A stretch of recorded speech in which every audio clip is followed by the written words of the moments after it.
giving you the real from A to Z surrounding the Dallas Cowboys.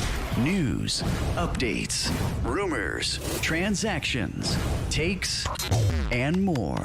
So strap up, Cowboys Nation, and start your day off with A to Z Sports. Live with Will Steele.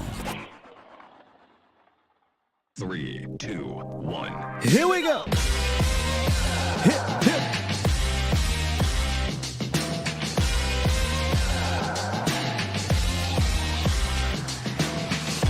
Good morning, good people. Welcome to A to Z Sports Live. We're streaming live on YouTube. And of course, I am your host, Will Skywalker Steele. Boom! What's good, Cowboys Nation? It's Friday. And today we decided to make it a fan Friday, so we're opening up the mailbag, and we got my guy, Patrick No-C Walker, joining us here in a few minutes to actually help us with it, man. Yes, indeed. In the roundup, we do have some house cleaning, though. We got to talk about some of the moves the Cowboys made over the last few days, including this morning. So make sure y'all stay locked in for that. Maybe we'll talk to Pat about that as well. Look, man, it's Friday. That means Smackdown is on tonight. Smackdown will be live here in Dallas at the AAC, American Airline Arenas. And I'll be there. Me and Pat will be there. So in honor of them, I wanted to rock, one of the greatest tag teams of all time, the LOD, the Road Warriors. And it'd be, what a rush. Man, just one of the greatest tag teams of all time. Rest in peace, RIP to two legends in the industry. What's good with you, though, Bomb Squad? Bomb Squad! What's happening? Look, we're going to jump right into this roundup real quick because we got some house cleaning. And then right out of that, y'all know I started a little late, we're going to get Pat to come on here, and we're going to talk about some of these questions in the mailbag. The very first question I purposefully wanted to include because I'm very curious. There's a little bit of nonsense, but I'm curious to see what Pat has to say about it. So let's get into it, y'all. It's time! It's time! It's time! It's time! It's time. It is time for. It's time for the morning roundup. Round 'em up, boys. Let me talk to you. Let me talk to you real quick, Cowboys Nation, about a couple moves that Dallas made. Yesterday, they re-signed, almost said signed, but they re-signed nose tackle Carl Davis. And if y'all remember Carl Davis, he was brought in here in November, played in 3 regular season games. Wasn't the prettiest, but he was on the practice squad. They called him up. Then, in the postseason, it starts over. But he didn't get a chance to play in the one and only embarrassing postseason game that the Cowboys had. Nonetheless, he is back. I mean, he didn't really do much for the Cowboys, if you really look at it. He played 30 snaps, 24 of them against the run, had 3 total tackles. And again, if you go beyond the box score stuff and watch the actual film, which we used to come on here and do, nothing spectacular stood out to me. But maybe they saw something, maybe at practice, right? They saw enough, clearly. They must have saw something in Davis to bring him back to compete in camp. Now, I don't think this should have any effect on them adding to that position, whether it's in free agency or whether it's in the draft. I hate to do it, but he's just another body. Let's just be real. I'm not looking at Carl Davis and saying, you know what, yeah, we could go into the draft at BPA. No. He's another body, and we'll see what happens after that. I'd imagine they're probably going to look at Hank or that position. They have to address that position in free agency. They have to. It doesn't have to be the highest price guy. I mean, although I wouldn't mind a guy like, Grover. We talked about him, but I'd imagine they're not done. they're damn sure not done with the position in general. They just ain't got enough bodies there. So we'll see. But Carl Davis is back. Speaking of free agency, you need to get below that designated cap ceiling to even partake in it. And the Cowboys hadn't been below it yet, which we knew moves were coming because free agency starts in less than a week and they have to be below it or they'd be penalized. Well, this morning they got below it because they have officially converted Zach Martin's salary to create upwards of $13 million in cap. So they've converted $16.25 million of his 2024 salary into a signing bonus, adding one more void year. So I think he's got like 4 void years, and it clears $13 million of cap in space. And if you guys remember, we did a show a week or so ago where we talked about a potential restructure, and this is what it looked like. If they were to restructure Zach Martin, they could open up, at the time we thought about $12.5 million. It's roughly 13. And that's what they decided to do. So that puts them right now around like the $4 million mark in cap. And Martin was going to cost them about 28 on the cap. Now he's about 15. So it's one of a few moves that they could make to get under the cap. And I think the next one, or at least I'd be shocked if it's not, is we talked about Trayvon Diggs, right? Diggs, if they were to restructure, would create roughly $7-8 million in cap space. So I'd imagine that's next. And then I'd not clear, but give them about $12-ish million in cap space. And then obviously we know the big ones, right? The extensions in Dak Prescott and CeeDee Lamb. If they were to extend those two guys right away, I mean, you're talking about clearing roughly damn near $40 million in cap space right there. But the report came out yesterday, James Slater, nothing yet and all this. I'm not about to report on every single report like that in regards to Dak's contract. We've been down this song and dance for years. This is just what they do. It'll come to a head when it needs to come to a head. But they are under the cap. They'll likely do probably one more of these moves to get a little bit more cap space. Now, what they decide to do with the cap space is a totally different discussion. I mean, we know how that goes. We know how that goes. Now, part of it, could be to bring back one of their own. We know they love to do that. They have this bond to their own guys. And a report came out yesterday.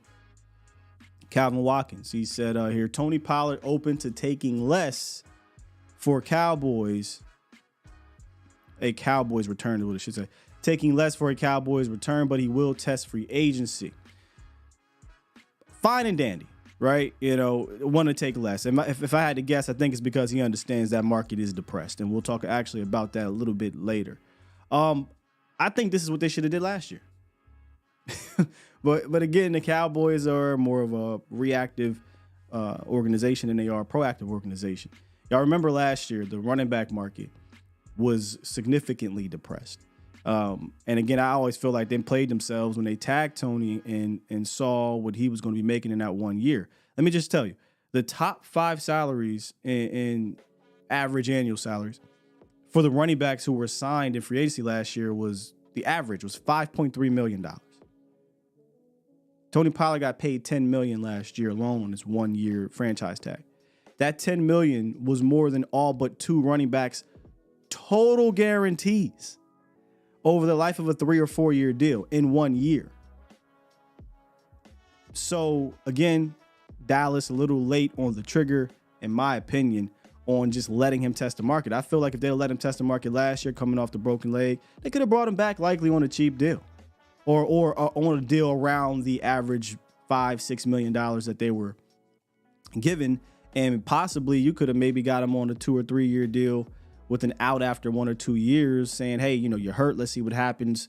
We don't want you for just 1 year. We want to kind of be able to massage the cap, all that stuff. But to tag him and put $20 million between him and the tight end, to me I think it was an L. I think it was a mistake. But Hopefully they've learned from the mistake. They're letting him test free agency, and I don't think it's going to take a whole lot of money to get a legitimate back here to be a part of a platoon or a committee or a duo approach. All those things we'll talk about here in a second, though, because I want to talk about it with Pat. But those are kind of your updates around the Dallas Cowboys. Carl Davis is back. Zach Martin has restructured. I do wonder if we'll hear about another restructure today, tomorrow. Like I said, next week, the league year starts and you'll be able to, or the Cowboys and the rest of the league will be able to start negotiating with free agents outside of their building. With that said, man, let's bring in our guy, Patrick No C Walker, DallasCowboys.com, to talk more about this, y'all.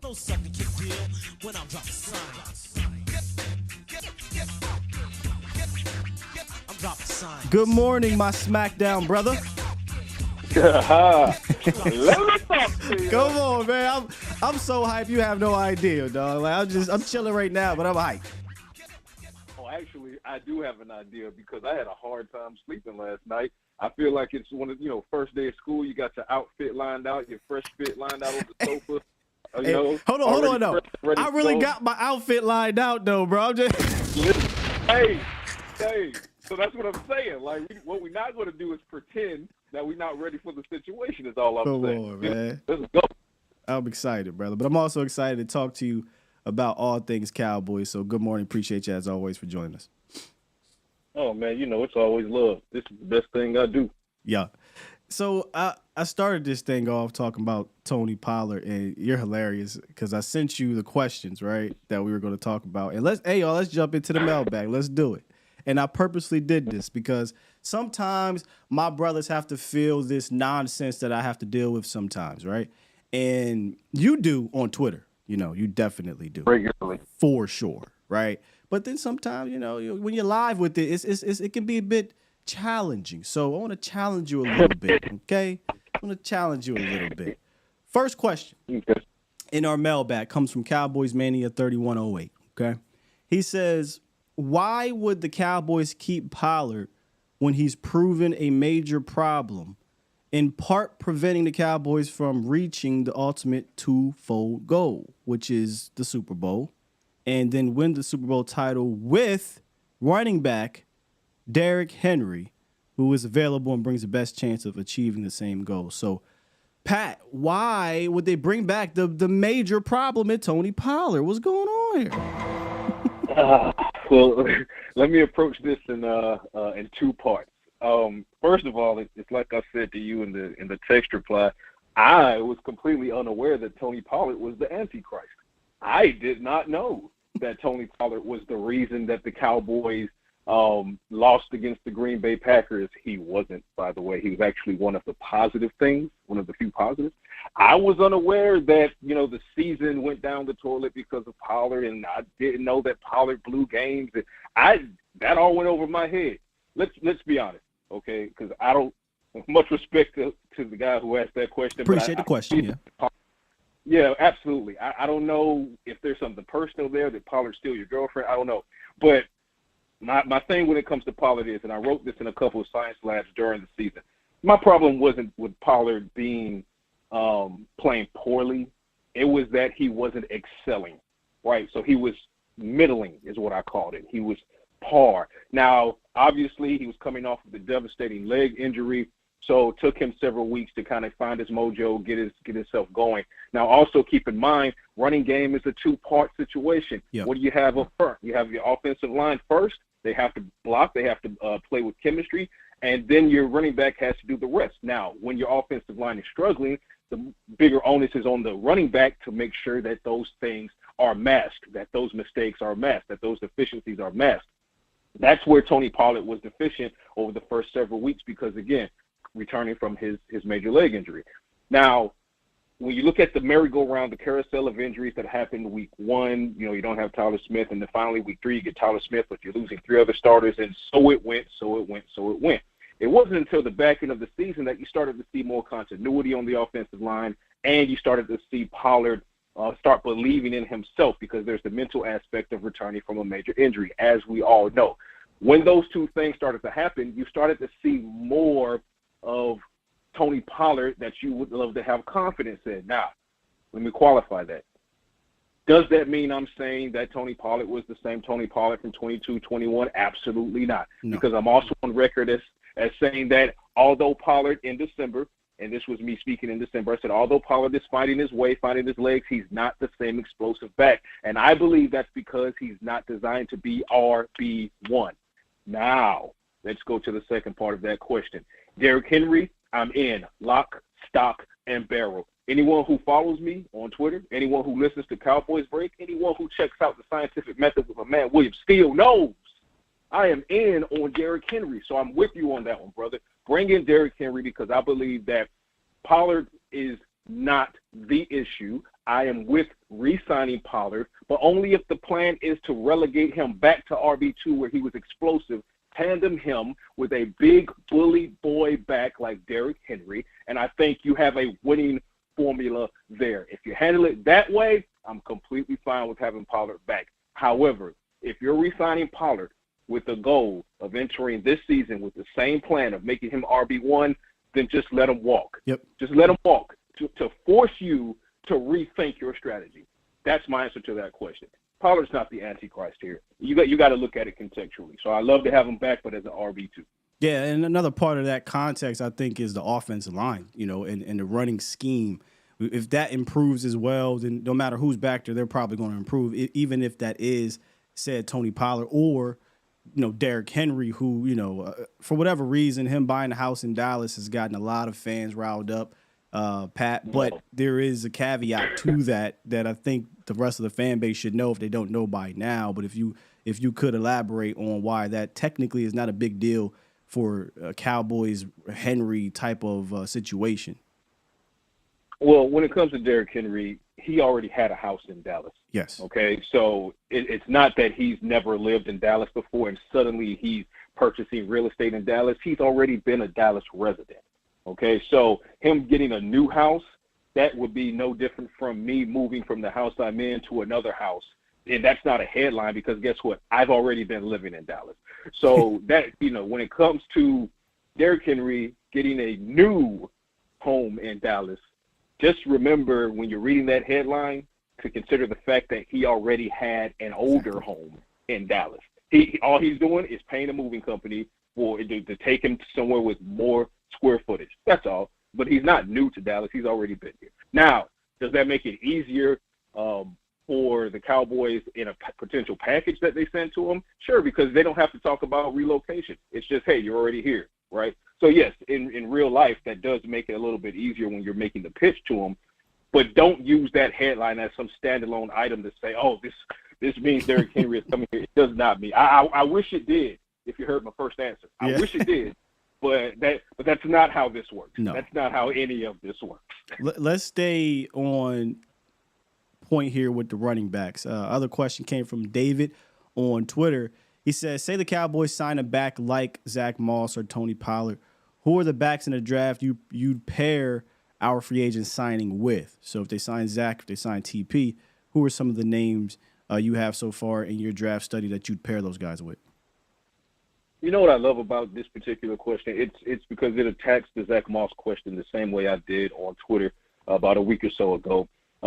There were some saying, well, do you replace or do you get Zach Moss in here to tandem him with Tony Pollard? And my answer was no. Like, why would you do that? That's no different from now I get it, Zach Moss has, shown a bit more ability than Rico Dowdle, whom I love, but it's still a similar skill set. And then if you replace Pollard with Zach Moss, which is what this fan is potentially suggesting, I'm fine with that because it's a lateral move. But again, you can't make that move with the intention of making Zach Moss your RB1 any more than you should be looking to make or keep Tony Pollard as your RB1. So love that aspect of the question, 100%.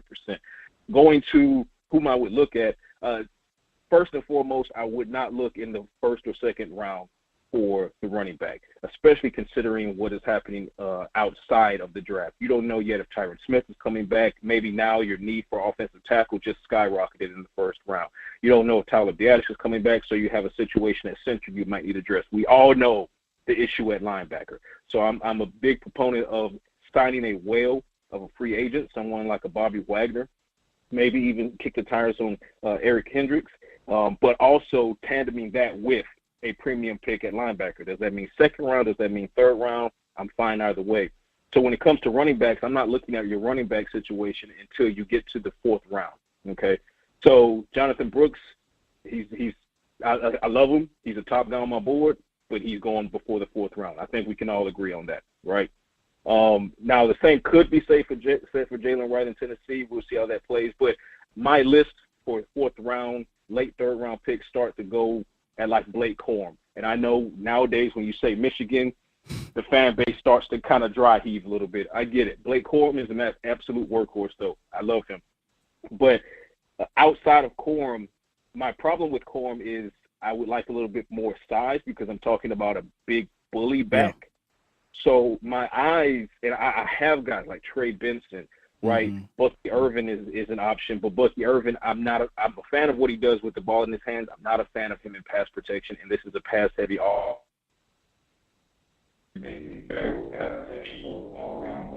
But give me a guy like Audric Estime.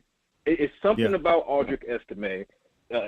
Shouts out to the Fighting Irish because I know the Notre Dame fans out there are popping bottles at me saying this right now. But I would absolutely love what Audric Estime brings to this table. So is he as big physically as Derrick Henry? No. Who is? Literally. Who? As far as physical stature. But when it comes to how he plays very Henry-esque. He's powerful. He hits the lanes hard. He's difficult to take down at the second level, the third level. So, you have names like that, and Ray Davis, he's another one out of Kentucky. But I'm really circling a guy like Audric Estime as kind of one of my top, late day 2, early day 3 picks. But outside of that. Yeah, let me jump in here for you because the phone is kind of breaking up just a little bit, but I think we still got you, Pat. You still on? Yeah, I'm still on. Okay, gotcha. Audric Estime it makes perfect sense to me because of the power. I think he took a little bit of a hit because his 40 was extremely slow, and I think he doesn't play with that long. I don't need him to be the home run hitter. If you keep Pollard at RB2, you have a home run hitter. If you get Zach Moss at RB2, you have a home run hitter. What I need is a short yardage, do the dirty work. Do the heavy lifting, take those hits off of Tony Pollard, which allows him to be the change of pace back. That's what I need, and that's why Estime is so intriguing. I understand. What I was getting at, though, was that the 40, to me, I'm not really docking him much because of, if you look at the rest of what he did, the broad jump and the vertical was explosive. So that shows you that he still was an athlete. He's not going to have long speed, so I'm not really worried about that too much if you just want a 1-2 punch bruiser. A couple other guys I have on my list here. Braylon Allen could be another choice. I like Marshawn Lloyd. If you want kind of a blend of speed and power, Isaac Guerendo is very sneaky because he's a 6 foot, 223 pound back, 6'1", I think actually, but he ran a 4.3. But his tape shows that he's physical. So, and these are guys maybe you can get on day 3 in regards to Lloyd and Guerendo, and maybe even Allen. If people don't like his tape as much as others. But there's a sneaky one. And this dude is definitely day 3. He might even go undrafted free agent. I promise y'all I'm not doing this because his last name is Steele. But the UCLA running back, Carson Steele, goes 6 foot, 223 pounds, physical back. I think he's just kind of hitting the tip of the iceberg right now for a guy because I think he transferred to UCLA and was really productive. I think he has some burst to him. I think he runs downhill, and we're talking about all these guys that we want to compliment, right? I think he would compliment, say, a Zach Moss or Tony Pollard in the backfield. But there's a lot of them, I think, in this draft. I just hope, Pat, that we don't pass on it I think the Cowboys passed on it last year, and I love the story for Deuce Vaughn, but I don't think Deuce Vaughn made sense given you already had Tony Pollard here and you needed to tandem him. So I just hope they learn their lesson in the fact that, like you said, don't treat TP as this workhorse number 1 back. Use the blueprint you had for the last 2 seasons between Zeke and TP doing the tandem. So if they do that, I think there's a handful of them in this draft, Pat. There's most certainly, and again, I'm all with. And this conversation isn't to preclude potentially adding someone like Derrick Henry. Again, I'm all in on that lock, stock, and barrel. See what you can, discuss with Saquon Barkley.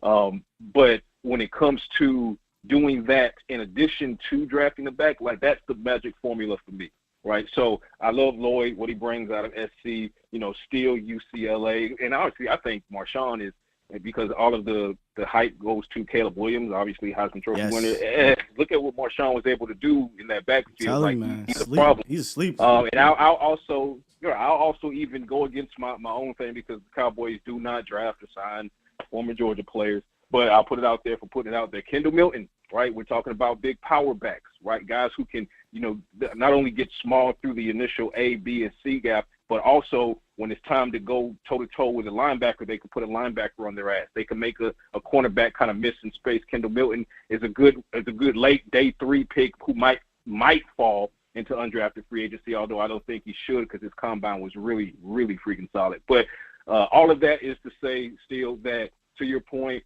there is an abundance of high-level day 2 and day 3, including even late day 3 talent that I think could come in and even if not immediately, let's say not immediately, let's say even as recently or as soon as year 2, can come in and be your RB1, which means, yes, you would need your RB1 for 2024. And again, Derrick Henry, Josh Jacobs, which is more expensive, Saquon Barkley, but figure out RB1 between free agency and the draft. I say you combo those two things. Hey, by all means, keep Tony Pollard, but keep him on the 2021 plan, the 2022 plan. We've seen in the post-league era, he's just not that RB1, and that's not a knock to him.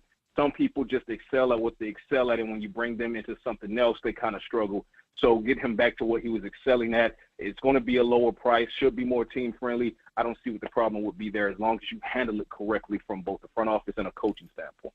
Well said, man. Well said. Before I let you go, what you looking forward to most? And I think I already know, but I want to hear you say, what you looking forward to most tonight at Smackdown? Cowboys Nation will be there at AAC. What you looking forward to? Finally. Yeah. Your lives have meaning. Yo, hold on, bro. He killed it last week. Killed it. I'm sorry, folks, but the whole get back to smoking your crackhead Karens, meth head Marys. Crackhead Karen. I'm just going to go ahead and I know in advance, Cowboys fans, The Rock is going to use the Cowboys against us. Hey, yes. It's fair game. What can you do? But as much as I love Cody, and someone asked me this on Twitter, they were like, well, are you Cody or are you The Rock? Because they've seen me cheering Cody on prior to now. I'm absolutely Cody, but it's The Rock over everything. So that's where we are. But I will say tonight, Dallas, Cody is in the building. The Rock is in the building. The whole bloodline is in the building. Seth is in the building. They're all going to confront each other in the squared circle, and we will be in the building. I cannot be more excited, man. Let's go. I'm fired up. I'll be hitting you up when I get there, bro. Appreciate you, fam. Same, bro. Talk to you soon. Yes, sir.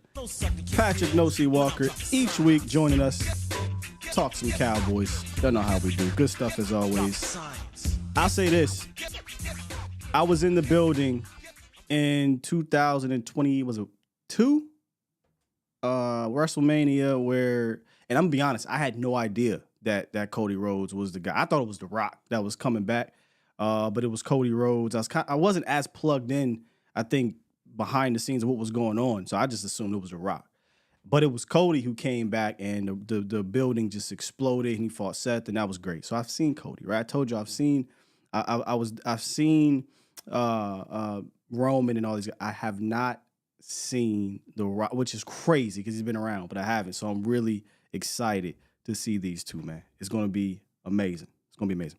All right, quick little break, and we'll get back into the mailbag. We got a couple more questions. We got my hot take I want to get to.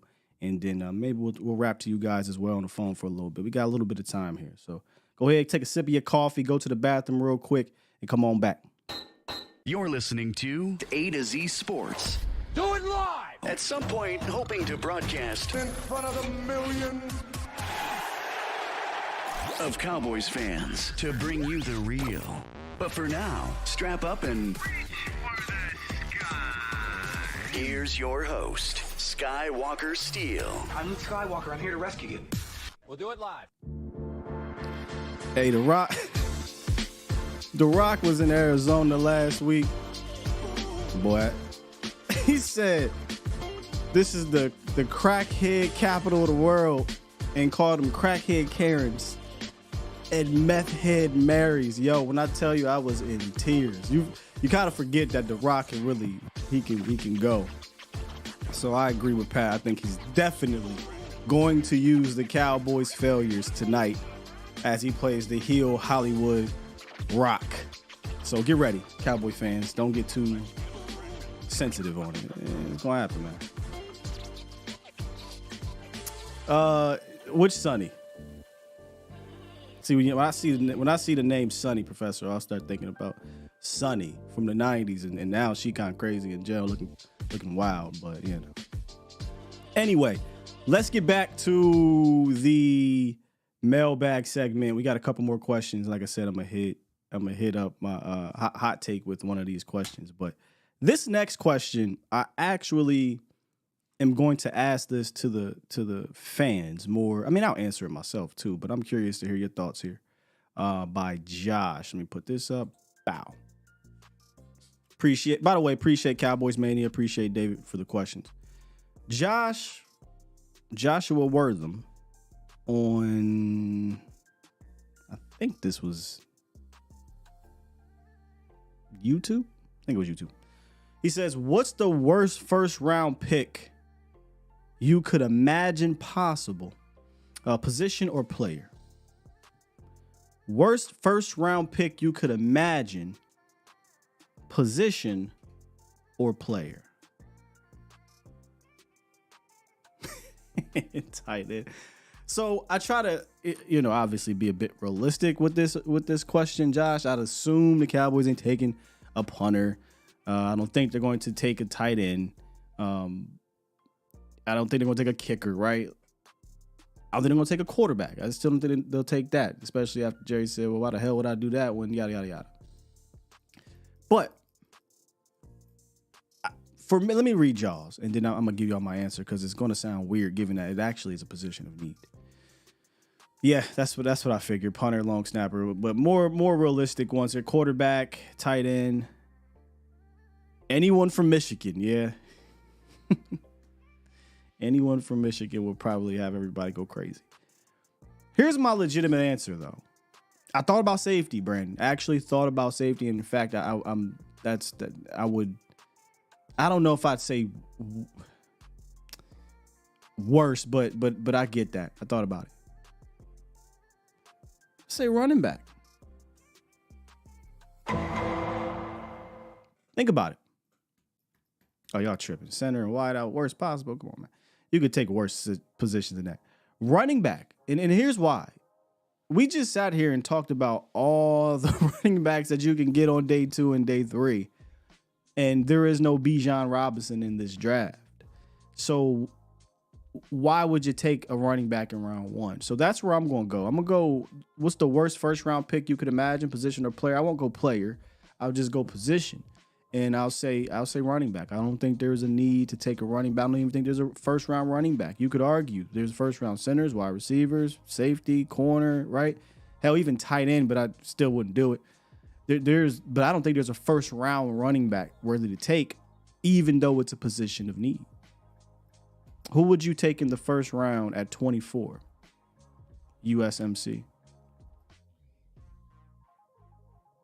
The safest move. Who? Because I think I don't know if you're listening to what I mean by the position. So who would you take at running back over many of the other positions that you can't get in the 2nd, 3rd, 4th, 5th round? That's the point here, and that's why I think it's a great answer. Actually, give myself a pat on the back. Who would you take in round 1? USMC. What running back? Because you said it's the safest move. What running back would you take? And if anybody else that would take a running back in round 1, who would you take? I'm curious.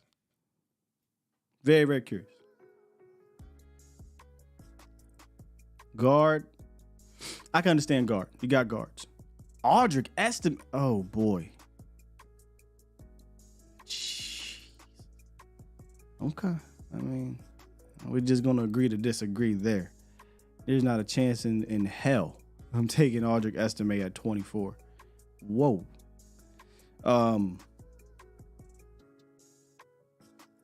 This is more of a personal thing. Prove everyone wrong. 1,300. Yeah, nah, man. So, like, you can get so many backs, I think, in round 2, round 3. We talk about a guy like Trey Benson. Hold on, let me see here. Talk about a guy like Trey Benson you can get on day 2, day 3. Not Trey Benson day 3, but day 2. I mean, we talk about guys like Marshawn Lloyd and Garendo and Allen. And if you wanted a running back desperately that bad, high in the draft, I mean, you can go Brooks, who's probably going to be there for you day 2, but there's not a running back in round 1. And that's why I say, because running back's a need. So one would assume I'll take a running back, but this draft is just so deep in that middle round for running backs in that 2nd, 3rd, 4th, 5th round. Dude, there's just no need to take a back in the 1st round. Benson, I mean, any of these running backs, in my opinion, Jay, will be a reach in round 1. A significant reach, because there is no Gibbs, and in my opinion, there is no Gibbs and Robinson. There's no Gibbs and Robinson in this draft. The hilarity, though, if they were to take Estime, boy. Bishop Kane, good morning, man. How you doing? All right, what's good, Skirt? What's up with you? Then they just ask, hey, what you think about all these free agents in the defensive secondary getting released? You know what I'm saying? Do you think we can make a move on one of these? Should we? Because I know Kirsten is Bishop Kane working, bro. here. I hear you, but I hear everything else too. My bad, I'm at work. I'm finna put myself on mute. So yeah, that's all I wanted to know. Gotcha. I seen a whole bunch of dudes basically get cut like yesterday. Thank you, folks. Yeah, there's a whole bunch of them. All right, I answered that with the chat. Appreciate you, Bishop Kane. So if you guys couldn't hear, he was asking about all the cuts that we've seen from the secondary. So Jordan, I think all the safeties in Buffalo were getting released. Bird, Quandre Diggs, Jamal Adams, Justin Simmons, one of my favorite safeties. Over the last 5 or 6 years, I think Justin Simmons is a fantastic player. Would love to have him, but I also understand I don't think it's necessarily a need. But with Simmons, he'd make me throw all that out the window. If Dallas wouldn't sign Simmons, hey, I'd be on here doing backflips. What I think about grabbing one? Again, I'm comfortable with the position. I like our young guys. I like Wanye Thomas. Move Marquise Bell back to safety. Got 2 starters in Dono and Malik. I'm comfortable at that spot. I think you can absolutely go out there in Mike Zimmer's defense and put together quality performances back there. Now, there's like one dude, that's it, that would make me say, yeah, I'll take him. And that's Justin Simmons. So if Justin Simmons were able to come here for cheap, then sure. But y'all know Justin Simmons not coming here to play on the Dallas Cowboys, price range. Now, the next question we're going to get into, that particular position is suppressed. It is depressed, I should say. So even though he may not fit the Cowboys price range, I still don't think he's going to be particularly expensive, or it shouldn't be, given that the market is going to be is kind of saturated right now. So, okay, you don't want to play for the price that I give you, well, we'll go sign Diggs or somebody like that. Even though Diggs, he said on Twitter yesterday, jokingly, hey, I'm moving back to corner. They don't care about us safeties. And again, I do wonder, did Dallas play themselves? And this is no offense to the safeties that we have, but I'd have to go look at the monies. Honestly, I have to go look at the monies. But the one extension that was a bit surprising to me was Malik, because I didn't think you needed to do it. I think you could have just said, let's see what happens, and then we'll extend him in offseason if we want, or sign him in offseason if we want, or now look, the safety the safety market is extremely deep, but they did it, and obviously they extended Dono, and then they left Curse out to dry, rightfully so. I think he was the third of the 3. And now Dallas is not really in the need for it. They've got Malik on extension, Don on extension. I think Wanye's up and coming. Bell, move him back to safety. I think you got a quality room. So for me, one dude. Justin Simmons shuts all that shit down for me. We bringing Justin Simmons, we rock it. Okay? What's on my hoodie, VI? These guys are on my hoodie.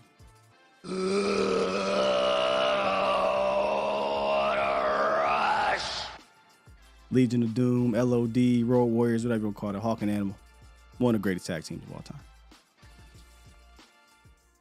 Okay, next question comes from John. Shouts out to John, longtime listener, friend of the show. John says, can Dallas up their game in free agency without breaking the bank? He says, last year, Dallas took a step in the right direction by adding Gilmore and Cooks via trade and re-up Jonathan Hankins in free agency. That's awesome. What can they do to take the next step? That actually brings me to my hot take presented by Hattie B's. Brings me to my hot take. And it's very likely, just like I just said to you guys about some of these positions, but it's very likely, if we go take a look here, this is a report coming out of the NFL from Diana Rossini. Shouts out to Diana Rossini. The positions that the Cowboys need could be in a depressed market in free agency. She says many GMs are approaching this free agency as the running backs, linebackers, and safety markets to be similar to the past. Lower deals than we may imagine. In my opinion, the past for running backs would be higher, but I get what she's saying. Depressed market for those positions, a lot of one-year deals. Two of those positions the Cowboys absolutely need, right? And we're talking about running back and linebacker. Thus, that has to be music to Cowboys' ears. Here comes the money. Here we go. Money talk. Here comes the money. You know, he like, cheap labor at positions of need. No, but seriously, if the Cowboys are in the market, which they are for running back, and in the market for linebacker, which they are, my hot take here would be that they will come away once again with two starters in free agency. Now, they came away with two starters in the trade department last year, so I think they flipped that upside down on its head, and they come away with two starters in free agency. Not because they're going to go out there and spend a whole lot of money. No. But because those markets are depressed, and it'll be, I think, easier to get a free agent to start for you for a little bit of money. For example, let's just say Zach Moss. That's the running back we use, right? Like Zach Moss can be signed, and he could technically be your starter, and then you pair him with a running back in the draft. Eric Kendricks. For me, it would be give me two linebackers. Eric Kendricks, Azeez Al-Shire. I talked about both of those dudes. I'd spend money at that position, and I don't think it's going to cost you a lot. Eric Kendricks is likely going to be the cheaper of the two, but Al-Shire shouldn't break the bank either. So to answer your question, John, I do think that they can go out and sign two linebackers specifically, or a linebacker and a running back as starters and not break the bank. That is my hot take, presented by Hattie B's. No conversation about the best Nashville-style hot chicken is complete without a serious mention of Hattie B's hot chicken. They're renowned nationally for their authentic Nashville hot chicken and have a new fast casual eatery downtown Deep Ellum. You guys see me there about once a month. Really nice spot down there. So use the link in the description or sign up at hattieb.com for your next order and use ATOZ Dallas for a special. Also, we are still asking for your help. We want to give away give thanks and celebrate the amazing teachers around us for all of their incredible work that they do. So if you do know a teacher, a great teacher, you can nominate them by clicking the link in the description. And each month, Hattie B's will provide lunch for the winning teacher and their faculty, up to 100 chicken sandwiches for all of them, and up to a $100 gift card as well. That link is in the description. Make sure you guys hit that if you know somebody in the area.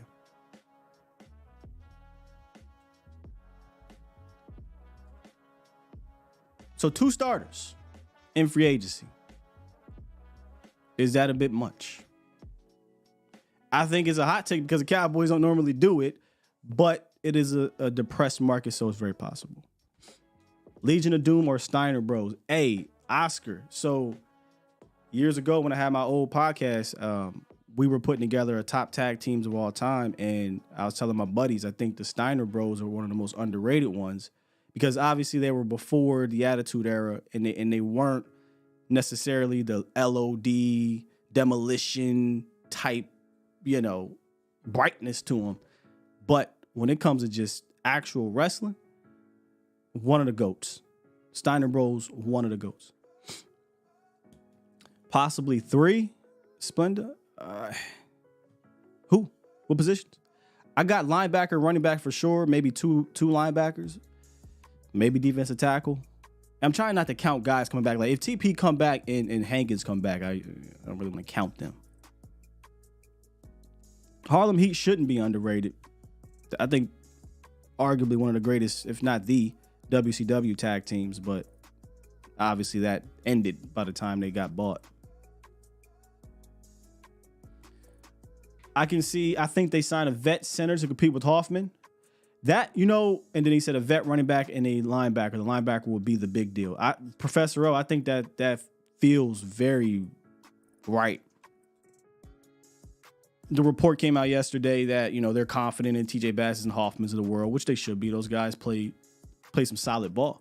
But we know the Cowboys don't like to go into the draft completely with their backs against the wall. And right now, their backs are against the wall with the center position. Because if you say, well, we got Hoffman, everything's good. Hoffman is not looked at as a long-term answer at a position that I think needs stability. I don't think you can be just rotating centers in and out. We've been here before. I don't want to do that again. So I could see them saying, hey, look, let me sign a center.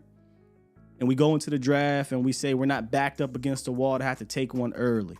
And if a guy falls to us, say round 3 or something, we feel good about it, we'll take him. But I could definitely see that. So that's a good point. All right, let's get back to the mailbag with our final question from Ron.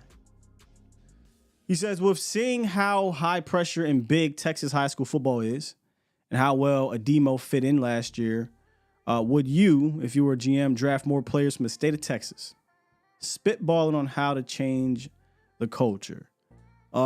Moving down here to Texas, I understood very quickly how serious Texas football is. And a lot of great players come out of this state. Now, I don't think it necessarily, and I want to use this carefully because there's not a disrespect to Texas football players, but I just don't think it will matter. You can draft the entire state of Texas. You know what I'm saying? And I don't think that necessarily changes the culture because the culture starts from the top. Now, I do think there's a difference between the locker room culture and the corporate culture. Yeah, I think there's a difference between the locker room culture and the corporate culture. Y'all remember the corporation for all my diehard cat? Everything's tied into football or it's a wrestling today, but just follow me. Y'all remember the corporation? The corporation, the authority, whatever you want to call it. They were essentially a faction.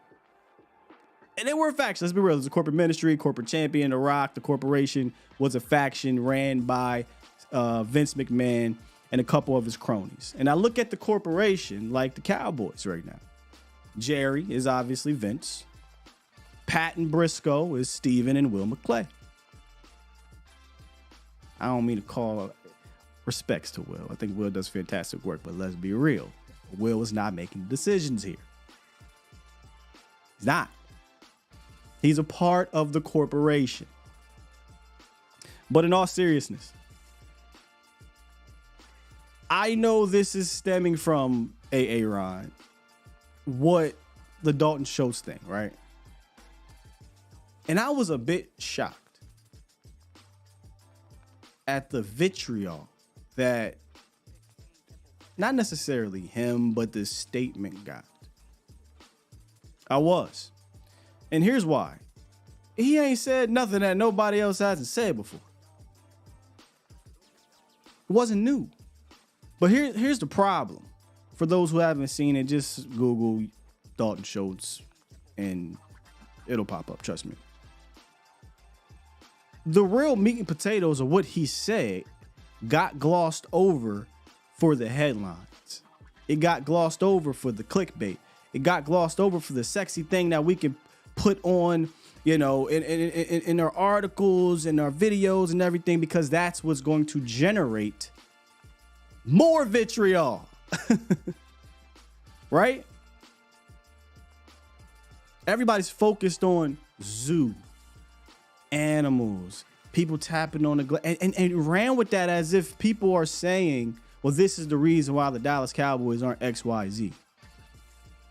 And I was just like, why is everyone just completely missing the very first thing he said? And let me turn this music off so maybe if you didn't hear it, I'll say it for you. He said, hey, Pat McAfee, what's the difference between Dallas Cowboys and the Houston Texans? Hey, man, when I got here, you know, I'm not saying it was like college or anything, but the focus is just football. Why did that get glossed over? Why do we care about the whole tapping on the glass zoo thing? I know why. Because that's going to get the clicks. That's going to get the views. That's going to generate the more vitriol, more uproar, and it's the more fun and sexy thing to talk about. Oh, Cowboys, we ain't losing because they tapping on glass, dog.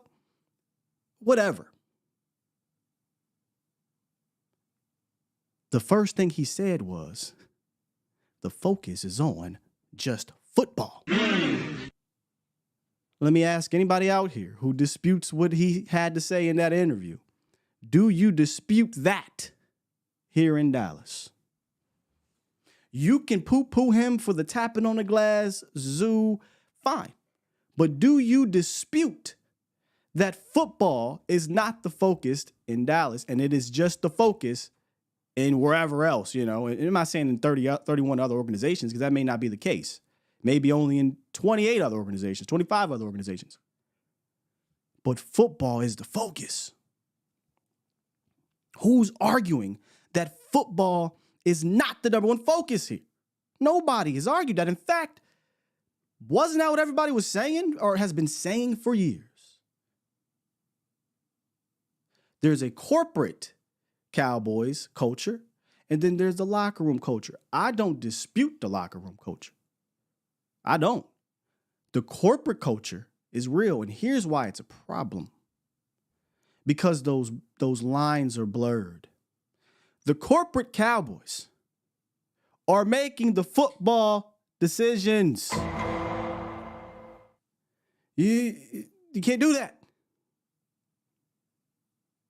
When the people who are responsible for filling the seats and the ticket prices and the advertisements and the marketing and the making sure that, you know, if we're doing our job, if they're talking about us and all of that, when that starts to blur with the football part of this organization, that is a problem.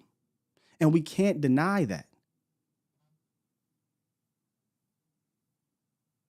But for whatever reason, we did not focus on the football part. We focused on, oh, they tapping at the zoo and I can't work. Who gives a shit about that, honestly? Who cares? And he's not the first person to talk about the focus is different, which is why I don't understand why everybody starts snapping out on Dalton Schultz. Maybe it's the messenger. But many other players that left this organization that went to another organization and said, oh, well, shit, I didn't know it was like this. And that's the other thing. He's not shitting on the organization. They asked him, hey, what's the difference? Hey, man, I was actually scared to leave this organization because I didn't know anything else. I wasn't here before the Houston Texans were a terrible organization. All I can tell you is they made these coaching changes and they start focusing on football, man. And they got themselves a damn good young head coach and offensive coordinator, and they start doing this. And it looked like it's football to me. Then Pat presses him. He's like, hey, Pat, what can you name some things that are other things that are different, that are a little wacky? He didn't even want to answer the damn question. So he talked about the weight room thing, and people just ran with it. Bryce Butler, Cole Beasley, Marcus Spears, DeMarcus Ware, Jesse Holley, Dalton Schultz, Des Bryant. They've all said, hey, the football culture is a 180 elsewhere. It's a 180. So this whole hoopla over what Schultz said, to me, I just had to chuckle at it because it's like everybody just glossed over Emmitt Smith, glossed over the real thing that he mentioned, and it was that football is the main focus. Once again, I ask to close this up, and I hit the phone lines. Do you believe football's the main focus in Dallas? I digress. Oh, Oscar, come on, that'd have been perfect. Oh, that'd have been perfect. Let me find that. Let me find that real quick. Let's get 727 on the horn. What's good, 727? Hey, what's up, Scott? It's Mr. Amos talking to you. Famous. What's good, Miss Amos? Nothing much, Well, when Schultz used the keyword zoo, that took everybody off. Just like, when Diggs called Dak a bitch. Oh, Dak's a bitch. Who said that? Oh, no. When Diggs, we was in practice. Oh, yeah. So they take things and run because, the reporters got to have a check. ESPN laying people off and stuff like that. And they got to do something to make sure like the ball's working. When layoff time comes, you got to pretend like you're working to find something to make yourself relevant. They got that part, it's a zoo. So they could get the checks coming and things like that. And, if they would have signed Dalton Schultz to one of them long-term franchise contracts, they could have knocked on that damn window all damn day long. Hell, if they paid me $1 million, they could knock on the door and look at my short old ass all day long. I don't even damn care. Hey, bag away. Hey, Amos, you not lying here. So look, a lot of people are also saying, well, he wanted to stay. So first of all, time out. Of course he wants to be a gainfully employed employee. What are we talking about here, dog? Like, yes, he wants to stay because it's a damn job. And he's not saying that it was something so bad that, oh my goodness, I can't perform. What he's saying is, now that I'm elsewhere, this is an extremely different thing than I've experienced prior. That's all he said. You know what I mean? And I didn't know that. I thought this was normal, is basically what he's saying. It ain't normal. Hell, it ain't normal for his ass to be out there because he was a fourth-round pick. He was an overachiever in the first place. Sure. If it wasn't for Dak Prescott throwing the ball to him and he actually catching it, because we didn't know the boy could even catch. Well, he still ain't making no damn money. But what does that have, see, and that's where people are also deterring to. What does that have to do with what he said? And I think that's the problem, is it's the messenger that people are getting hung up on and not the message. People don't like Dalton Schultz. Dalton Schultz they talking to also, too. It's Dalton damn Schultz. That ain't Amos. That's it. That's what I just said. I think people, clearly you are getting caught up on the messenger and not the message. Yeah. And then they're getting caught up on the zoo part and not what he said before that. For instance, you just came on here and you said zoo, and that's all you're talking about. He said the difference is that he feels like the focus is just on football here. And nobody wants to talk about that because it's the damn truth. Yeah, because that would have been me coming home to my wife. Oh, they tap it on the window. My wife, my mom and my auntie said, you know what? I don't give a damn how much you tap on that damn window. You take your ass out there, you take it because you bring that money home. That's all that counts whatsoever. And that's the other. I want to talk about That's the other draft thing, a Special little. K. People are, why are we comparing Schultz and Ferg? How did that turn into Schultz and Ferg? Like, again, he's not saying this was such a distraction that it affected my performance on the field that I couldn't go out there and execute. I mean, the dude had a 8 touchdown, 800-yard season the year prior to that. So it's not like he didn't go out there and perform during the season before. He's just saying this is the difference. And I think people, because of the zoo thing and because we don't like Schultz, right? Like, for real, at the end of the day, it's F. Schultz. But it's the messenger. We like Ferg. That's our guy.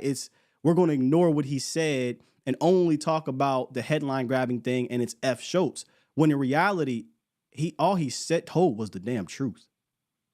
That's all he did, because I don't hate on the guy, and things like that, because he was sincere with what he was saying. He didn't know they'd go wrong with that. The guy, he's a good football player, and, I'm happy for him that he's moving on. He wasn't a great player, but he's a good player, and he honed his skills, and he's getting what he deserved, But I was looking at the draft, and I think that, if somehow, some way, if Powers is there, Jackson Powers, they should draft him. But if they move from him, if he's there, there's some funky situations going to go on, because it's I don't know who the hell they're going to get there, because they got the defensive tackle from Texas. Is he there? Not Sweat, but the other guy, Murphy. Byron Murphy? If he's there, if he's there and Powers there, and they skip out of that and either keep that pick and draft someone else and I don't know, man. Because if they get Murphy, that lets me know about Zimmerman, because I think Zimmerman's a wild card all this season, because I'm not going for that 1-year deal thing what they putting down, because you don't get a defensive coordinator and invest 1 year. Why you not? Make it a break and win. I don't believe that. Hey, done it because before. You're going through the draft long term, and you're trying to build a defense, because you're trying to get some continuity, and you got some players like Parsons you got to sign. But Amos, you can't dismiss it. You cannot dismiss it, because the head coach is on a 1-year deal. So let's play this game. Oh, that's him. Let's see. That's him. All right. That's him. So let's play this game. Let's play this game. Let's play it. If you think that Mike Zimmer is going to be here long term, but your head coach is not, then you're not changing quote unquote culture. You're not giving power to the next head coach. If all you're going to do is say, all right, head coach, we hire you, whoever this next yes man is, but you can't pick your own defensive coordinator because we pick Mike Zimmer, then nothing changes. Okay. I didn't say they try to change culture. All right, let's not use the buzzword culture. How does that make any sense to then? We just ran. Didn't we just go through this on the other side of the ball? Hey, we're going to hire you, Mike McCarthy, but we're keeping our offensive coordinator. And look what happened. Those two came to a head and one had to leave. So I do think you have to approach this thing as, hey, Mike Zimmer is on a 1-year deal. Mike McCarthy's on a 1-year deal. And that's why, to me, I can't go into this draft depending on these draft picks to get anybody over the hump. These draft picks obviously have to be able to play. But for me, I think you got to I would trade a premium pick and then I would also sign a premium guy in free agency, because you need to get guys in here right now that can contribute, and not no Mozzie Smith or Luke Schoonmaker, right? Like, they got to contribute right now. Amen. I want to ask you one more question. I think that, the greater value in this draft is from 29 to about 70. So you're in favor, trading that pick and try to get until, about that range, because there's a good center there. I think Frazier from West Virginia is there. There's a couple of people there, that can do it. Because I'm not afraid to draft hurt linebacker Peyton. I'm not afraid of him. I'm not afraid of him. Because if we get something out of him, we've been doing it anyway, because between him and Colston, and I think it's an area that we can get both of them. Would you double up on if you get a chance to draft Peyton and Colston together? Would you do it? Nah, I wouldn't do that. Not together. Nah, I think that's a bit aggressive right now, given your situation. Now, if you entice me and said somehow, some way, Edgerrin Cooper felt, boy, boy. I think we're gonna have to jump to get Cooper. Boy, I'm just saying. Like, we Colson, don't get him at 24. We're not gonna get him at all. Yeah, Colson, no, but Edgerrin Cooper and Wilson. I mean, that's a bit much, but damn. I like much. I mean, 49ers got much. No, I feel you. How about this? What happens in free agency, right? Because if we go out and we sign Azeez Al-Shire for like 3-4 years, then I don't need to double dip at like linebacker. You know what I'm saying? Yeah. But that's if because they're following the same pattern of what they've been doing. That's why I was thinking, because they always keep somebody in the midst, like coaching and things like that, in the shadows. There's always a coach lurking in the shadows that they do side deals with and things like that, because that's why, the Zimmer thing, it's just, he's smiling and grinning too damn much, for anything, like taking secure. He really is, because, he's smiling grinning like Quinn was. Are you talking about the press conference, Amos? It like me because I think they're going to try to draft mold the draft around because if they pick a defensive player first, they go almost to defense.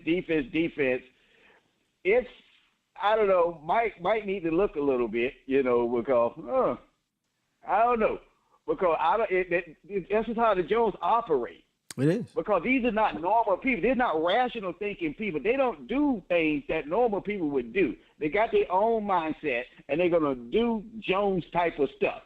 And the stuff I'm telling you is like Jones type of stuff. Because ain't no telling who you're going to get in the first round. No damn telling. Because they stumbled into Michael. They just accidentally bumped into him because they were trying to do something funky and crazy. What do you mean? They accidentally got Michael. I don't think they accidentally got Mike. They were going to draft a corner. How they accidentally? Bro, Michael fell right to their laps. Yeah, but I think that because one of the people that I think they were looking for someone else. They wanted another All-Pro who got taken. Yeah, so I don't think he was on the top on that board. Yeah. You're talking about you're talking about the cornerback in Denver. I'm having a brain fart. Surtain, the cornerback from South Carolina. Well, let's say they get Surtain, so you have 2 All-Pro cornerbacks. Who's complaining about that? So if it's one thing that I can't say question. I'm always questioning it, but I feel more confident about is they usually will hit on their first round pick. Now they didn't last year, obviously. That's a fact. I'm not going to argue with that. But they normally know what the hell they're doing in their first round pick. They don't mess up Miles. I don't know what they're gonna do with this dude. And see, that's they did mess up Miles, but that defensive coach that was there that took him, he ain't here no more. So I just don't think they could play around in this draft, man. Get an impact player, as really you could argue I don't care what position, but we got to see what happens in free agency, man. It's just too much. That's why I hate talking like what to pick at that position. 24. If we was at 10, we was at 8. 7, 5, different story. 24, you just have no idea what's going to be there, and you ain't even started free agency yet. So I'm not getting like emotionally tied to any position or any player until we know a little bit more. I think it'll be someone good at 24. We should get, but I think it's a 75% possibility we're going to pass on and go through someone else's logic about picking somebody else. That's just how they do it. But I hope I tell you about free agency. I don't have. If they sign linebackers in free agency, like that guy you were talking about, is there, I can see something happening, and that other linebacker that used to play for Zimmer, that was in Texas. Man, that'd be my dream. That's my dream. Kendricks and Al-Shire and let's roll. Yes, because what's possible is real feasible for them to do, but they do Jones type of stuff. Well, Scott, it's nice chatting with you, man. Always. You take care. God bless, and God bless you for your new addition. Thank you, brother. Appreciate that. Mr. Amos. A little late, but man, this would have been a banger to play after that. This would have been a banger to play. WWE about to come for me, but I don't even care. No chance, that's what you got. Up against a machine too strong. Pretty politicians buying souls for run-song puppets. Won't find their place in line. But tie a string around your finger now, boy, 'cause it's just a matter of time. 'Cause you've got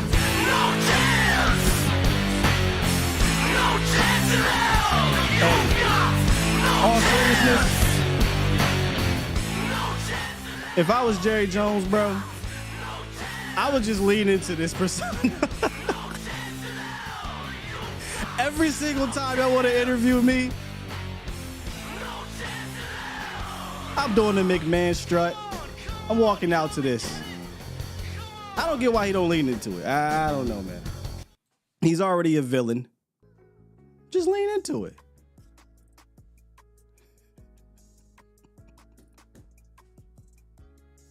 I love it, man. Hey, low key, we did again. I did a lot of things before, like wrestling things. We talked about themes. Low key, the No Chance in Hell is one of the greatest themes of all time. All right, MJ. You know what? You part of this damn corporation too. What's good with you though, MJ? Hey, what up, brother? How you doing? I'm doing good, bro. How are you? I'm good. I'm just watching these linebackers. Either Edgerrin or Wilson, I'll be happy with. I'll be a lady. Either one. I'll be doing backflips, bro. The dude just get a good scenario. You see, you move back to 28, Buffalo make a trade with you. You move back to 28, and then you'll get the 99th third round pick. So you have 2 third round to make up for that 4th round. So if you could do that, grab the offensive tackle, and then drop that linebacker. But I want that big dude though, man. Who that?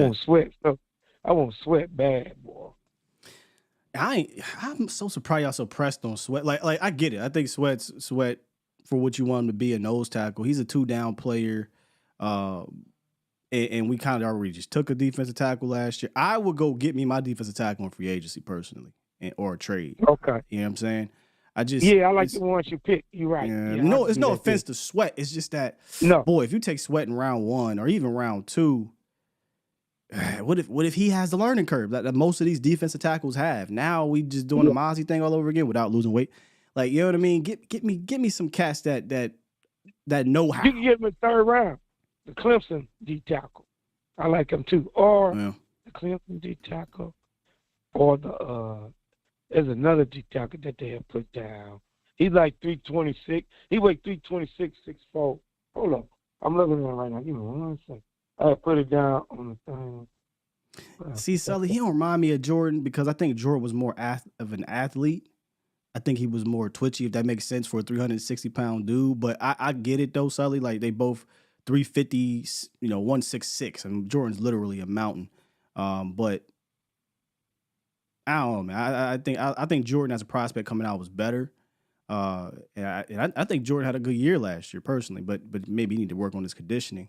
It's not a knock on Sweat. I think it's more of a situation that the Cowboys are in. Is why I think I just would rather go get me a defensive tackle on free agency or trades. Yeah, I'll get one of free agents, and then you would drop the guy from Texas A&M. They're big D tackle, 326. They brought him in. Yeah. What's his name, y'all? They actually brought him in for a formal meeting. Yes, you can get him in the 3rd round. So if you do that, trade back to 28, you get your left tackle who y'all want. Then you get the linebacker, which one we want. And then you can get the center and that D tackle who you want. Then you get the halfbacks. What you think?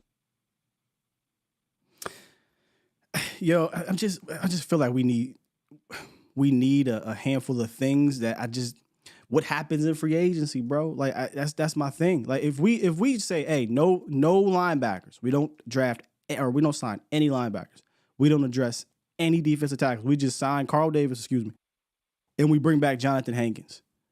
Now, or we don't sign a center. Right now, I go into this draft and Marv, we need linebackers, we need a safety. We don't know if they don't declare what they're doing. I do declare. If they don't declare what they're doing with Tyler Smith, potentially might need a tackle if they keep him at guard. Obviously, running back we can get on day 2 through your draft, but wide receiver is still something that, hey, what if that value's there? It's just way too many question marks surrounding this team. That can be answered, Marv. They can be answered in the next 3 weeks, but it's hard for me to be like, yep, this scenario in the draft because I don't know what happens before that. That's the only reason why I can't sit here and be stamping anything with y'all. I know that's not as fun. Right. It's just this shit matters though. Like if they say, hey, Yeah. Tyler Smith is our guard of the future, guess what? We need a goddamn left tackle. You know what I'm saying? If they go sign Eric Kendricks and Al Shire, we ain't taking no linebacker in the first 4 rounds. You know what I mean? If they go out there and sign 2 cheap running backs, they might not take a back till 5th, 6th, 7th round. So it's just like, what do we do before we get there, Marv, is all I'm saying. If we do absolutely nothing, then I'm open to all options. Wide receiver, defensive tackle, center, left guard, I'm open to everything if we don't do nothing. Yeah, me too. Yeah. You got to wait to see what they do. Can't wait, unfortunately, bro. Why they wait for Catboy wait for Dak Prescott? What they going to do with that? I don't think they feel pressed to do anything because they're going to get under the cap enough to be able to make these cheap ass moves that they make. Right? Let's just be honest. All they need is like $10 million, and they make one more restructure, and they'll have $10 million to do that. So I think they're just going to keep playing the same song and dance they usually do. And you heard Slater. Slater said potentially August. Look, it could get done before that, but it wouldn't shock me if it got dragged out that long. So I think a lot of people kind of mistakenly think that they need to extend Dak and CD and do all these restructures to have cap money to go spend. We've been down this before. We know they're not going to use that money to go spend in free agency. We've had upwards of $20, $30 million in cap, and they didn't spend it like that. So that's not why they would do it. It'd be because they want them here long term, and then it'd be because they can manipulate the cap in the future to sign other guys, right? Like the Michael Parsons next year, maybe Osa gets extended, who knows? But if anything, they'll use that money to extend their own more than they'll go out and sign guys that they don't know. Because like you say, you get that. They said it won't be that much to get Shire. Yeah, I think. Yeah. I think if they get like 10 million, let's say 15. Let's just go a little higher because they can extend CD and then restructure old boy Diggs, right? They get upwards of 15, 20 million. They can easily go sign Shire and another free agent under in a reasonable price if they want it. But they have to want to do that. If they got him, everybody be happy. You know that, right? Hell yeah, man. I mean, that'd be a home run signing. Then you get one of them linebackers, Cooper, or this one guy here, Wilson. That Wilson dude cold blooded, man. Yeah, I ain't gonna lie, bro. He is. That dude gonna run. He's fast. That's what you need. You pair him with Parson. Oh my God. And Shire. And then get 2 of them D tackles you talking about that you showed me in free agents, like 15 of them. Oh my God, that defense be woo. I agree, man. It's possible. When I do these exercises, these trade targets, these free Catboy criteria, like I'm not doing it just to be funny. Sometimes I am, but I'm also trying to I'm trying to show like realistic possibilities to get better given this ridiculous way they want to do it. But it's just a matter if they want to. We could do all these Catboy criteria, and next thing you know, they're going to sign Ronald Jones and Carl Davis, and they're like, hey, we're good to go. And it's like, you don't even got to be that cheap. I don't want them guys. Hell no. I want them D tackles. There's some of the D tackles you can get for cheap. That Buffalo D tackle, he's a beast. Oh, my God. New England D tackle, he's a beast. Oh, my God. You can get them for cheap, too. They 30, 32, but you're on a unit for 1 year. Who cares? No, I totally agree, brother. Totally agree. Because I won't mind having Jonathan Hankins back for 1 year. But them 2 guys there. But what I don't want them to do if they bring back Hank is I don't want Hank and Carl Davis to be, you know what I'm saying? Like, oh, we got Hank and we got Carl Davis. We don't need no. Well, Carl Davis, that linebacker from who? Is that the one from Tampa Bay? No. Carl Davis is the defensive tackle, nose tackle that we signed in November to the practice squad. Remember, he played for briefly Seattle, but he played for New England. That's the main team everybody knows him from. Oh, that's right. We do got Carl Davis now. They signed him. They signed him yesterday. They re-signed him back. I'm saying. How big is he? He big boy. You know, he's like 6'5", 320, but he wasn't particularly good last year. So. Oh yeah. I remember him. Mm-hmm. Okay. But but Zimmer D tackle scheme is different. Correct. Maybe he's better in Zimmer's scheme. Right. So Yeah. because they brought him back, but I'm not counting on him. I'm not. Carl Davis to me is okay. He's another big body in the room, but he shouldn't be the reason you don't look to go get like a Grover Stewart or trade BJ. Yeah. You know what I'm saying? Or draft. Yeah, that's what I'm saying. He shouldn't we need be the one more reason. of them. Yeah. I'm like you. If they get him cheap, I'm bringing Hankins back and one of them guys you talking about. Yeah, bro. And then break the pool stick, get the camp. Hey, best man win. Let's do it. Just be, you know what I'm saying? And then get because the key is the middle. If we get that middle right, we winning. If we get that middle right, y'all, we are on the way. Because that's what's been hurting us all our life. The middle of that defense. In the middle. And then that take the stress off your safeties. They ain't got to worry about. They can worry about following the scheme and worry about covering now. Yeah. Let's see who got the best cover skills. Because I know my corners could cover. You know what I'm saying? And then you good to go. Now you got that defense. Then you could, like you say, and I'm still picking one of them linebackers in the draft, either Cooper or Wilson. I don't know, man. I might want Wilson, man. This dude, I'm watching the film right now. Hey, I'm talking to you. In closing, Marv. In closing. You talking about Peyton? Yeah. Yeah. Peyton's a bad boy. He's a bad boy. But in closing, man, a good show, man.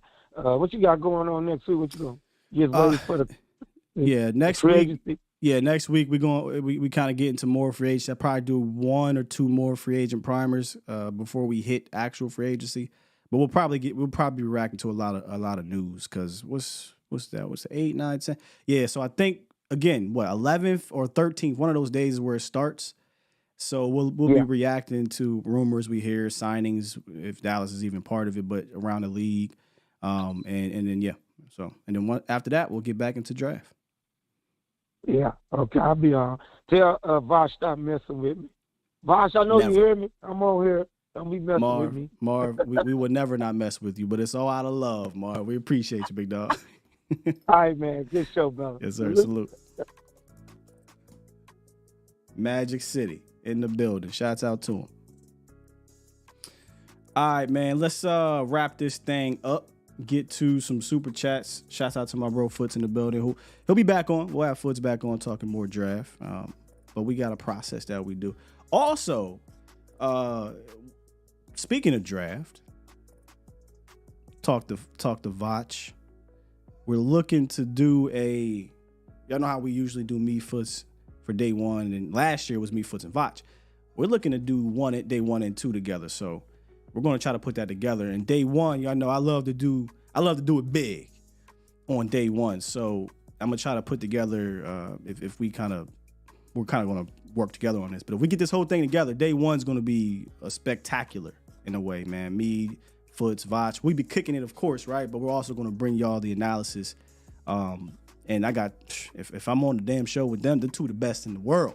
So, Foots and Vach giving y'all that fantastic analysis. I'll be mediating as always, and we'll make that thing fun. And then day 2, we more so just kicking it. You know how we do. But yeah, so if that is official, be on the lookout for that. Day 1, day 2 of the draft. It should be a fun one, man. Should be a fun one. Let me get to these super chats though real quick. Shouts out to the Lunatic. Super chat. Dropped 2 of them, and he said the first one. Will the Joneses be on the yacht week 1 of free agency?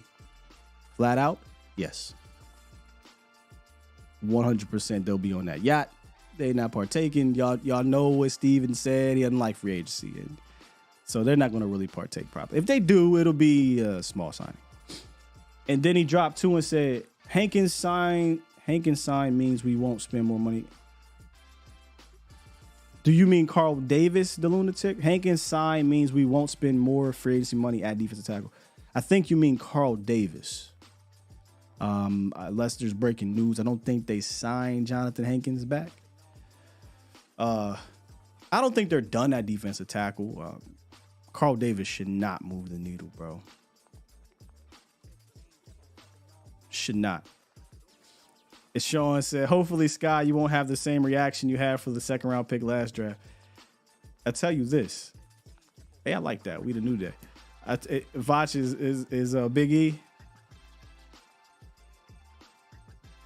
Who am I then?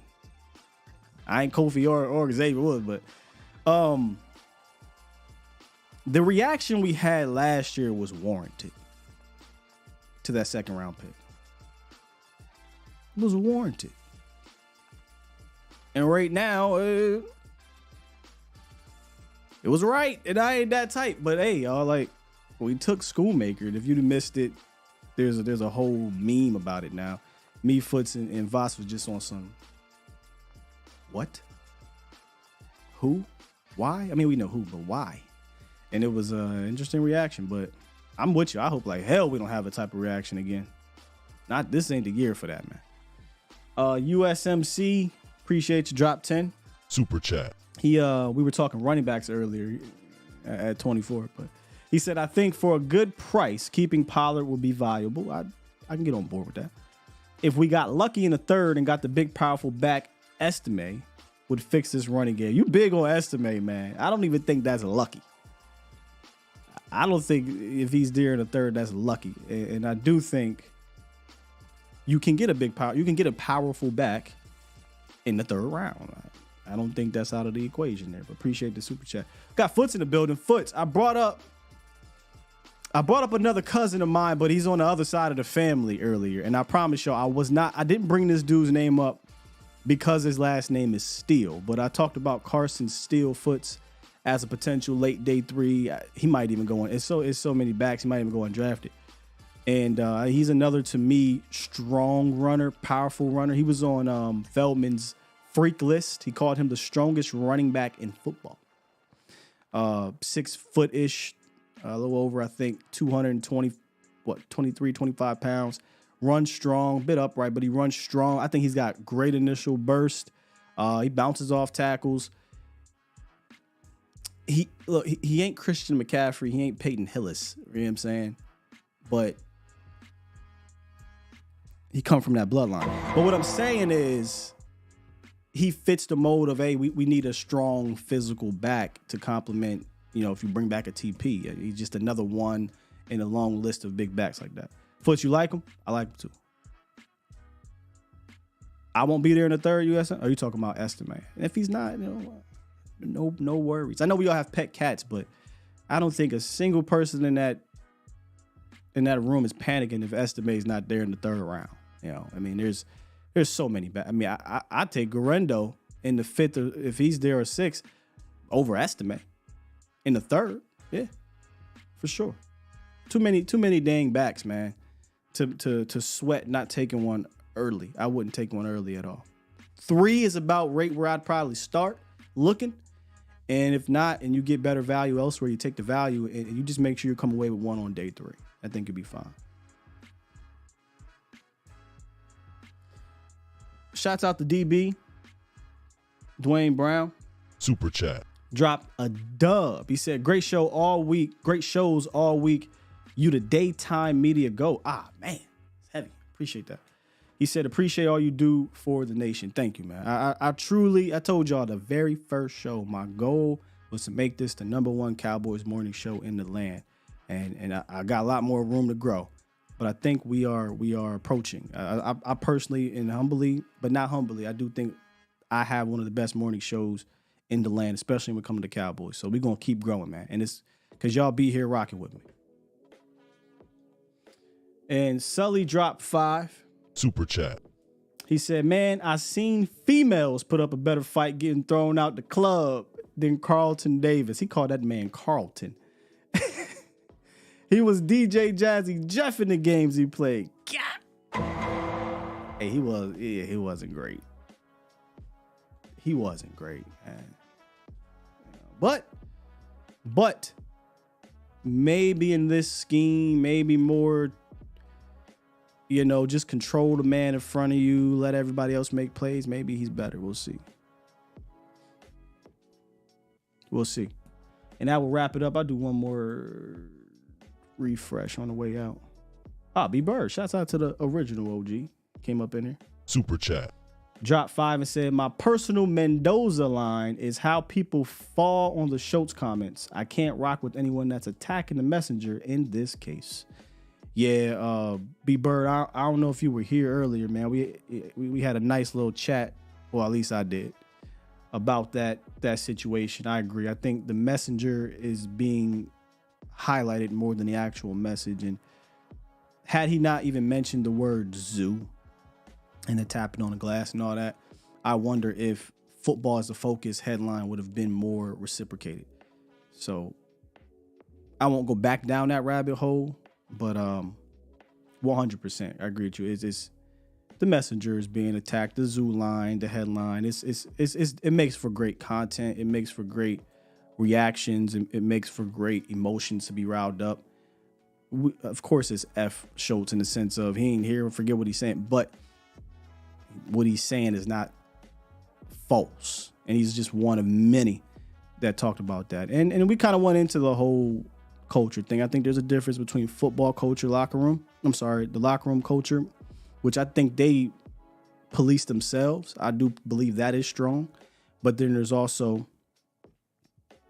no, not you. There's also the corporate culture. And the lines have been blurred because the corporate culture makes the decisions for the football culture. So you have these players and or coaches having to try to get out the rottenness of the corporation, right? They fester into this. And I do think for the most part, coaches and players do a good job, but you can't continue to blur the lines as much as they do, in my opinion. That's why you have a legitimate general manager who does all of that. Well, the Cowboys don't. They're streamlined straight from the top all the way down. And I don't think that is, I don't even think it's a thing. It is not a productive thing into building championship organization. And that's just proven. Not even an opinion. It's been proven. Because you could say, well, what about the 90s? A lot of people say this, right? What about the 90s? Bro, Jimmy Johnson was the coacher for the Cowboys in the 90s. So when Jerry tried to fester that, the buck stopped with Jimmy. Yeah. So they can go party and do all that. But at the end of the day, you knew the football culture was taken care of. The corporate culture couldn't fester into it because Jimmy was that guy. Jimmy did the personnel. Jimmy was the no-nonsense coach. Jimmy earned all that, had the respect. Once Jimmy left, in my opinion, the whole of the buzzwords culture, that's gone. Bill tried to bring it back, but he couldn't stop it. The buck didn't stop. It went straight through Bill. And Bill said, I can't do this. I'm out of here. And then you hire guys who will allow the corporation to streamline from the top. So now what happens? I say this every year. Well, we have to find a way, and close your ears, toxic. You have to find a way to overcome that. You have to find a way to win in spite. You have to find a way to win in spite the lines being blurred consistently. And honestly, that is the culture. The culture is our corporation is in partnership with the football decision making. And everywhere else, or for the most part, it's not like that. You have an owner, you have a president, you have a general manager, you have a head coach. Dallas, 4 of those is in one. It just is what it is, man. But hey, man, we shouts out to Foots again. We the Zoo Boys. That's what's going to get ran with. We the Zoo Boys. The zoo. Tapping on the glass. Not football is the main focus. And then I ended up going down that rabbit hole anyway. All right. Let me get up out of here, man. Fantastic Friday show.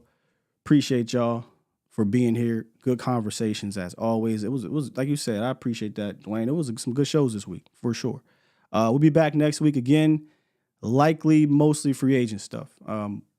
We'll put a little bit of a hold on the draft until probably the next week. And then I'm actually going to be day to day because Little Sky may be here at some point. And, It's getting close. And when that does happen, obviously I will drop something on Twitter or the community to let you know, hey, I'm out of commission for a little bit, and then I'll be back and, doing our thing. So I'll keep y'all posted on what's going on with that, but appreciate y'all for being here, man. So let me go ahead and press this button. Push the goddamn button. Push the goddamn button.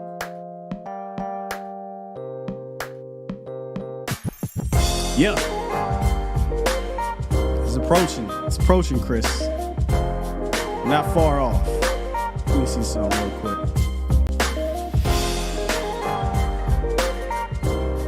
Let me go here. Let me go here. Let me do that. And let me do this.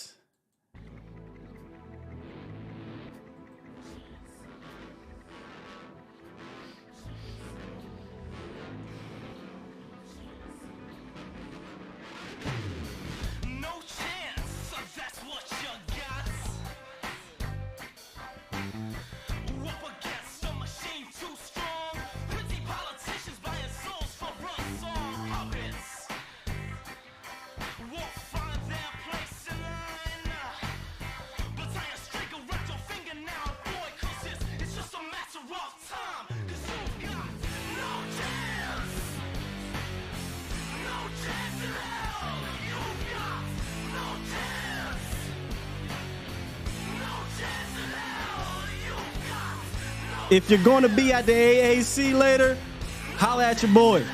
Smackdown, we in the